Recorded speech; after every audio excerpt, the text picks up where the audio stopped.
judul buku Kepemimpinan Pendidikan. Jangan lupa saksikan. Assalamualaikum warahmatullahi wabarakatuh. Waalaikumsalam warahmatullahi wabarakatuh. Salam sejahtera untuk kita semua. Selamat datang di sesi bedah buku yang sangat menarik ini. Hari ini kita akan membahas buku yang berjudul Kepemimpinan Pendidikan karya Edi Susatya. Buku ini sangat relevan terutama bagi kita yang terlibat dalam dunia pendidikan.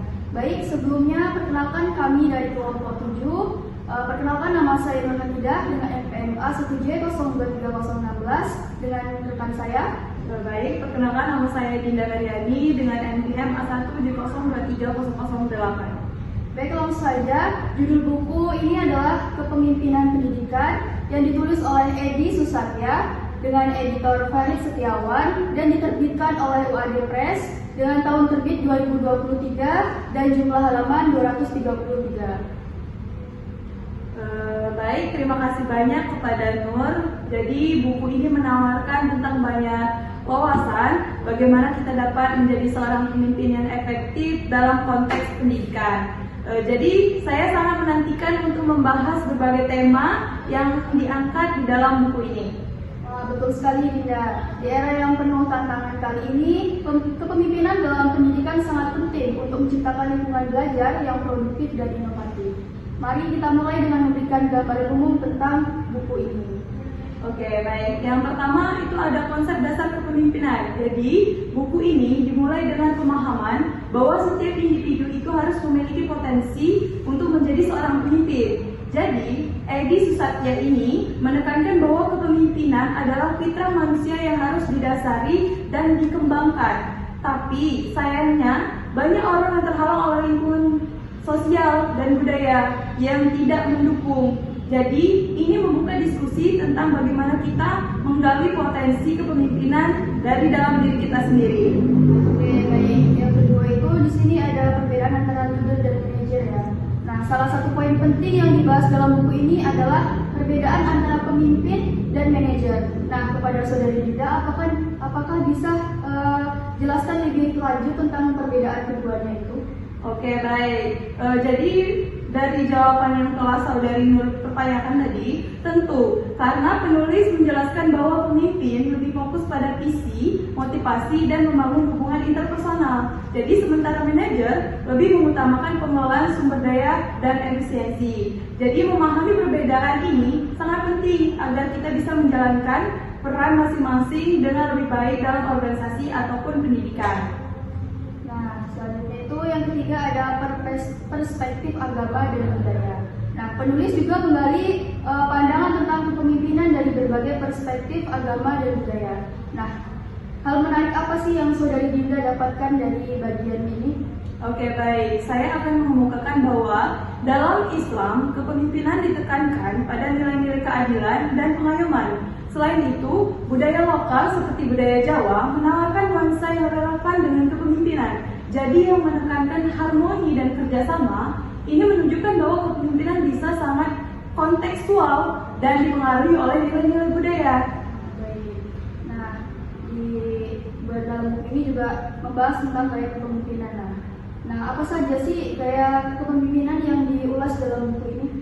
Jadi, penulis mengidentifikasi beberapa gaya kepemimpinan, termasuk gaya birokrasi, partisipatif, dan autokratis. Setiap gaya memiliki kelebihan dan kekurangan, serta situasi tertentu di mana gaya tersebut paling efektif. Jadi penulis mendorong kita untuk menyesuaikan gaya kepemimpinan dengan konteks yang ada, sehingga dapat memaksimalkan potensi dari tim. Nah, selanjutnya itu ada visi bersama. Salah satu tema sentral di dalam buku ini tuh kan pentingnya visi bersama. Jadi bagaimana sih penulis menjelaskan konsep tersebut? Jadi penulis menegaskan bahwa visi bersama adalah kunci untuk menciptakan organisasi yang efektif. Jadi visi yang jelas dapat mengarahkan semua anggota untuk bekerja menuju tujuan yang sama. Jadi proses membangun visi bersama melibatkan partisipasi aktif dari semua anggota sehingga mereka merasa memiliki dan merasa bertanggung jawab terhadap pencapaian visi tersebut.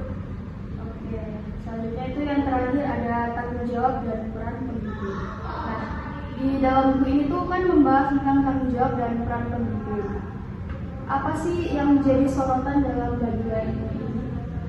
Dalam konteks pendidikan, pemimpin memiliki tanggung jawab besar terhadap pengembangan karakter dan kompetensi siswa ataupun anggota-anggotanya. Jadi penulis menjelaskan berbagai fungsi pemimpin, mulai dari merencanakan, melaksanakan, hingga mengevaluasi program pendidikan. Selain itu, pemimpin juga harus menciptakan iklim kerja yang kondusif dan membina hubungan yang baik antara anggota tim. Baik, buku ini bukan hanya memberikan teori ya, tetapi juga panduan praktis yang dapat diterapkan dalam konteks pendidikan. Nah, menurut pendapat Saudari Dinda tentang gaya kepenulisan Edi Susatya ini seperti apa ya? Saya rasa penulis menggunakan bahasa yang sederhana dan mudah dipahami bagi pembaca maupun yang mendengarkan podcast kita hari ini, sehingga ide-ide yang disampaikan dapat diimplementasikan dengan baik dalam kehidupan sehari-hari. Jadi ini membuat buku ini sangat bermanfaat bagi pendidik dan calon pemimpin-pemimpin yang akan datang. Nah, baik, saya setuju sekali dengan Saudari Dinda di sini. Selain itu, penekanan pada kesadaran emosional EQ juga sangat relevan. Di era modern ini, kemampuan untuk memahami dan mengelola emosi sendiri serta emosi orang lain menjadi sangat krusial. Pemimpin yang memiliki EQ tinggi dapat membangun hubungan positif dengan tim dan menciptakan lingkungan kerja yang produktif. Baik, jadi secara keseluruhan buku kepemimpinan pendidikan ini adalah sumber yang berharga bagi siapa saja yang ingin mengembangkan kemampuan kepemimpinannya, khususnya dalam pendidikan. Jadi penulis berhasil menyajikan informasi dengan cara yang sistematis dan mudah dipahami. Nah, baik, mungkin itu saja penyampaian bedah buku kita pada kali ini. Semoga bedah buku ini memberikan inspirasi dan wawasan baru bagi kita semua. Mari kita terus belajar dan berusaha menjadi pemimpin yang lebih baik di lingkungan kita masing-masing.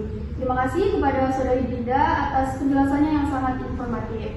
Baik, terima kasih kembali kepada Saudari Nur. Saya juga berharap bahwa diskusi ini bermanfaat bagi semua orang yang mendengarkan maupun kita yang telah menyampaikan podcast pada kali ini. Saya kembalikan lagi kepada Nur yang telah membuka podcast pada kesempatan ini. Baik, kami mohon maaf apabila ada kekurangan selama acara berlangsung. Semoga kita dapat bertemu kembali di kesempatan berikutnya dengan acara yang tidak kalah bermanfaat. Terima kasih atas perhatiannya semua. Kami akhiri. Wassalamualaikum warahmatullahi wabarakatuh.